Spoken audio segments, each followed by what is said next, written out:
அனைவருக்கும் வணக்கம். Welcome back my channel G cooking. அட்டகாசமான டேஸ்டோட இருக்கக்கூடிய இந்த கத்திரிக்காய் தொக்கு பண்றதுக்காக 1/4 கிலோ கத்திரிக்காய் எடுத்து இதே மாதிரி கட் பண்ணி வச்சுக்கலாம். இதை தண்ணியில போட்டு வச்சிடுங்க. அடுத்ததா ஒரு பேன்ல நான் நல்லெண்ணெய் சேர்த்துருக்கிறேன்.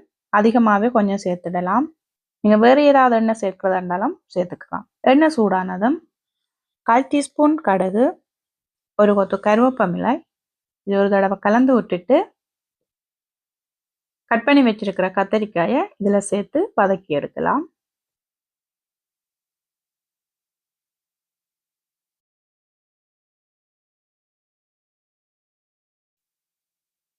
இப்போ பார்த்தீங்கன்னா கத்தரிக்காய் நல்லா வதங்கி வந்துச்சு. கத்தரிக்காய் ஃபுல்லாக வதங்கக்கூடாது, ஒரு அரைவாசி வதங்கி வந்தால் போதும். இப்போ இதில் 1 டேபிள் ஸ்பூன் மிளகாய்த்தூள், 1/2 டேபிள் ஸ்பூன் மல்லித்தூள், தேவையான அளவு உப்பு, 1/4 டீஸ்பூன் மஞ்சள். அடுத்ததா ஒரு மீடியம் சைஸ் எலுமிச்சை அளவில் இருக்கக்கூடிய புளி எடுத்து அதோட ஜூஸ் எடுத்து அதையும் இது கூட சேர்த்து விடலாம். புளி கொஞ்சம் அதிகமாகவே சேர்த்து பண்ணும்போது டேஸ்ட் ரொம்பவே சூப்பராக இருக்கும்.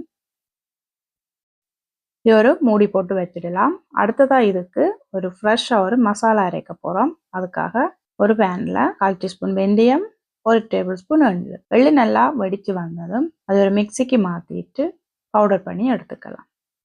இப்போ பார்த்தீங்கன்னா நாங்கள் ரெடி பண்ணி வச்சிருக்கிற தொக்கு தண்ணியெல்லாம் வற்றி ரெடியாக இருக்குது.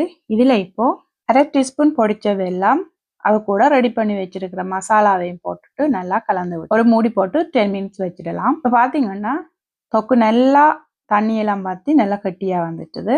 இப்போ ஸ்டவ் ஆஃப் பண்ணிட்டு சுடு சாதத்தில் போட்டு இதை சாப்பிட்டோம்னா வேற லெவல் டேஸ்ட்ல இருக்கும். இதை தோசை இட்லி கூட சைட் டிஷ்ஷாக வச்சு சர்வ் பண்ணிக்கலாம். நீங்களும் இதை ட்ரை பண்ணி பாருங்க. எப்படி இருக்குன்னு உங்களோட கருத்துக்களை என்னோட ஷேர் பண்ணுங்க. இந்த வீடியோ உங்களுக்கு பிடிச்சிருந்தா லைக் அண்ட் ஷேர் பண்ணி சப்ஸ்கிரைப் பண்ணுங்க. அது கூடவே பக்கத்துல இருக்கிற பெல் பட்டனையும் கிளிக் பண்ணுங்க. அப்பதான் நான் போடுற ஒவ்வொரு வீடியோவும் உங்களை வந்து சேரும். இன்னும் ஒரு நல்ல வீடியோவில் உங்களை சந்திக்கும் வரை நான் உங்கள் ஜி குக்கிங் ராதி. சமைப்போம், சுவைப்போம்.